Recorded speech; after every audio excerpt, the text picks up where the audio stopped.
ના ચાસણી ના માવો. ચાલો આજે બનાવીએ ઘરમાં જ રહેલી વસ્તુમાંથી બની જાય તેવા ઘઉંના લોટના પેંડા.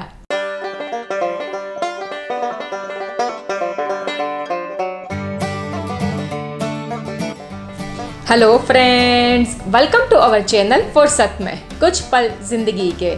ફ્રેન્ડ્સ, આજે હું આપણી સાથે શેર કરીશ આટા પેંડા એટલે કે ઘઉંના પેંડાની રેસીપી કે જેને બનાવવા માટે ના તો આપણે ચાસણી બનાવવી પડે છે કે ના પછી આપણે માવાની જરૂર પડે છે. તો વિધાઉટ વેસ્ટિંગ એની ટાઈમ ચાલો ફટાફટથી જોઈ લે ઇન્ટરેસ્ટિંગ આટા પેંડાની રેસીપીને. પરંતુ એ પહેલાં જો તમે હજુ સુધી અમારી ચેનલને સબસ્ક્રાઇબ ના કરી હોય તો તેને સબસ્ક્રાઇબ કરી લેજો અને બેલ આઇકનને પ્રેસ કરીને તેમાં ઓલ બટન સિલેક્ટ કરી લેજો, જેથી કરીને આવી જ નવી વાનગીઓના અપડેટ્સ તમને સૌથી પહેલાં મળી રહે. અને જો તમને અમારો રેસીપી વિડીયો પસંદ પડે તો વિડીયોને લાઈક કરવાનું, શેર કરવાનું અને નીચે કમેન્ટ બોક્સમાં કમેન્ટ કરવાનું ના ભૂલતા, ક્योंकि કેર કરતે જાઓ, શેર કરતે જાઓ, જિંદગી बहुत ही खूबसूरत है.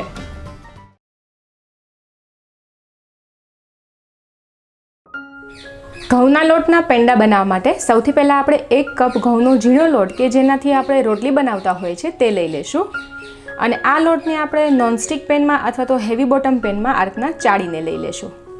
અને ફ્રેન્ડ્સ, જ્યારે પણ તમે ઘઉંના લોટના પેંડા બનાવો ત્યારે લોટને આ રીતે ચાળીને જ લેવાનો, જેથી કરીને તેમાં કોઈ પણ મોટા કણા ના રહે. અને હવે ગેસની ફ્લેમને આપણે ઓન કરી દઈશું અને ગેસની લો ટુ મીડિયમ ફ્લેમ પર આ રીતે કન્ટિન્યુઅસલી હલાવતા જઈને આ લોટ છે તે લાઇટ બ્રાઉન કલરનો થાય ત્યાં સુધી આપણે તેને શેકી લેશું. અહીંયા ખાસ ધ્યાન રાખવાનું કે ફ્લેમને આપણે લો ટુ મીડિયમ જ મેન્ટેન કરવાની છે.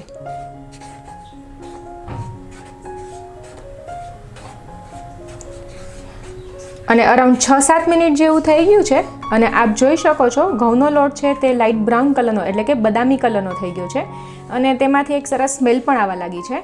અને જો હું તમને ક્લોઝઅપમાં બતાવું તો લોટ છે તે થોડો લાઇટ પણ થઈ ગયો છે.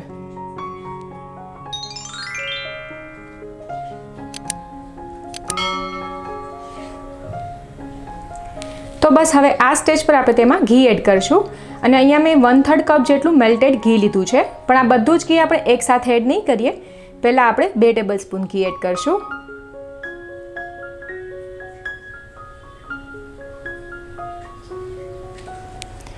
અને તેને લોટમાં સરસ રીતે મિક્સ કરી અને ફરીથી આ લોટને આપણે 2 થી 3 મિનિટ જેવો આ રીતના કન્ટિન્યુઅસલી હલાવતા જઈને શેકી લેશું. અને આ રીતે શેકતી વખતે આપણે સ્પેટુલાથી આ રીતે પ્રેસ કરતા જશું, જેથી કરીને તેમાં બિલકુલ પણ ગાંઠા ના રહે.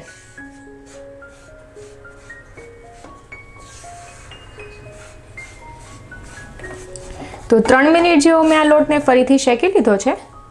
ફરી આપણે તેમાં 2 ટેબલસ્પૂન ઘી એડ કરી દઈશું.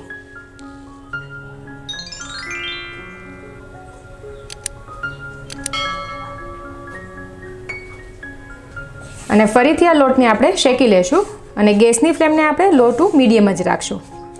અને આ રીતે સ્પેટુલાથી પ્રેસ કરતા જવાનું અને શેકતા જવાનું જ્યાં સુધી આ લોટ છે તે ગોલ્ડન બ્રાઉન કલરનો ન થાય. અને ફ્રેન્ડ્સ, જ્યારે પણ તમે આ પેંડા બનાવો ત્યારે આ રીતના ઘઉંના લોટને ગેસની લો ફ્લેમ પર સરસ રીતે શેકી લેવાનો, જેથી કરીને પેંડામાં બિલકુલ પણ ઘઉંના લોટનો કાચો ટેસ્ટ ના આવે.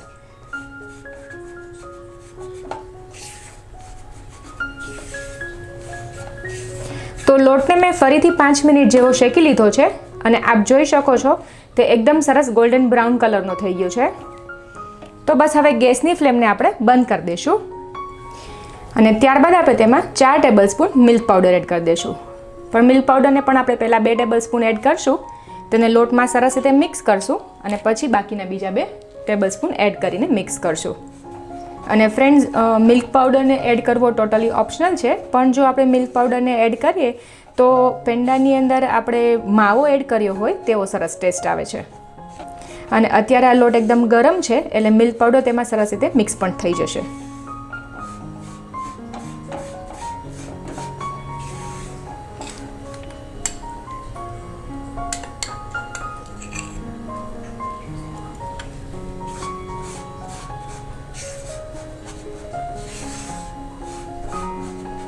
તો મિલ્ક પાવડર સરસ રીતે મિક્સ થઈ ગયો છે. હવે આપણે તેમાં ફ્લેવર માટે 1/4 ટીસ્પૂન એલચી પાવડર એડ કરી દઈશું અને તેને મિક્સ કરી દઈશું.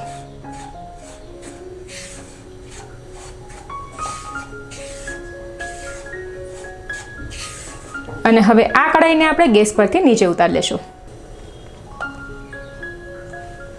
અને હવે આ મિક્સરને આપણે હાથેથી ટચ કરી શકાય તેટલું ઠંડુ થવા દેશું.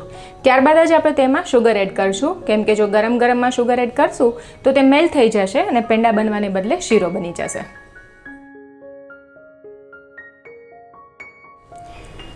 અને આ મિક્સર આ રીતના હાથેથી ટચ કરી શકાય તેટલું ઠંડુ થઈ જાય ત્યારે આપણે તેમાં અડધો કપ પાવડર શુગર એટલે કે દળેલી ખાંડ એડ કરી દઈશું અને તેને સરસ રીતે મિક્સ કરી દઈશું.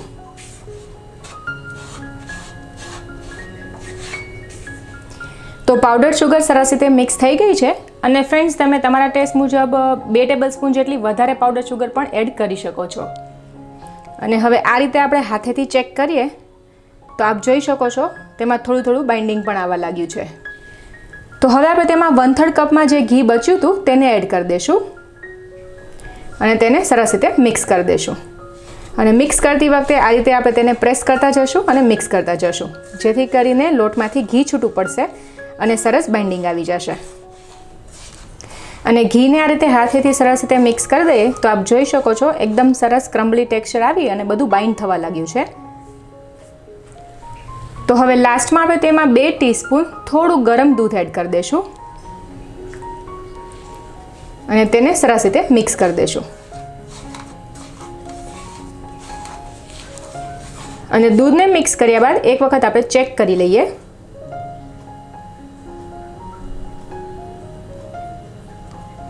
હજુ જોઈએ તેટલું બાઇન્ડિંગ નથી આવ્યું તો ફરી આપણે તેમાં 2 ટીસ્પૂન જેટલું દૂધ એડ કરી દઈશું.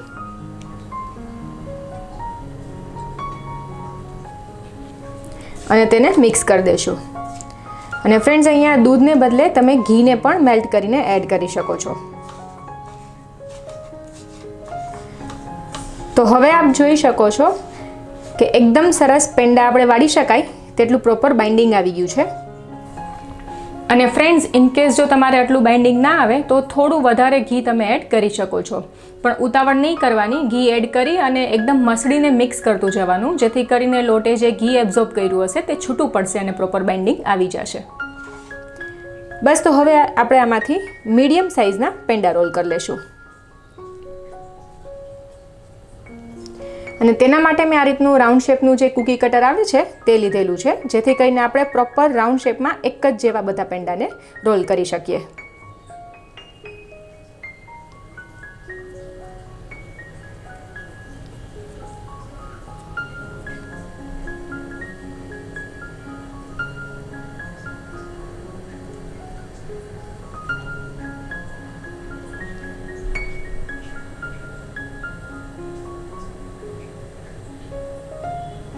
અને ત્યારબાદ પેંડાની ઉપરની સાઈડ પર ડિઝાઇન બનાવવા માટે ઘરમાં આપણો નોર્મલ જે પૂરી તળવા માટેનો જારો હોય તેને લઈ અને હળવા હાથે આપણે આ રીતના પ્રેસ કરી દઈશું.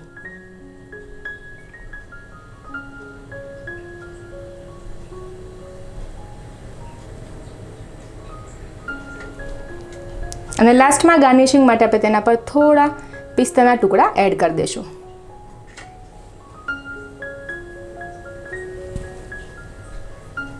તો બસ હવે આ રીતે આપણે બીજા બધા પેંડાને પણ રોલ કરી લેશું.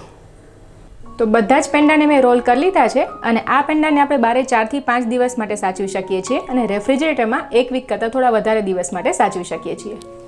અને હવે એક પેંડાને તોડીને હું તમને તેનું અંદરનું ટેક્સચર બતાવી દઉં.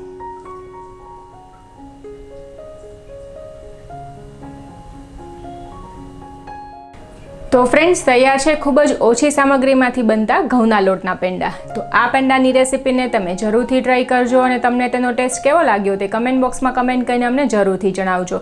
હું મયુરી સોઢા અહીં સાઇન ઓફ કરીશ. ફરી આપને મળીશ એક નવા એપિસોડમાં એક નવી વાનગી સાથે. ટિલ ધેન કેર કરતે જાઓ, શેર કરતે જાઓ, ક્યોંકि જિંદગી ખૂબસૂરત હૈ.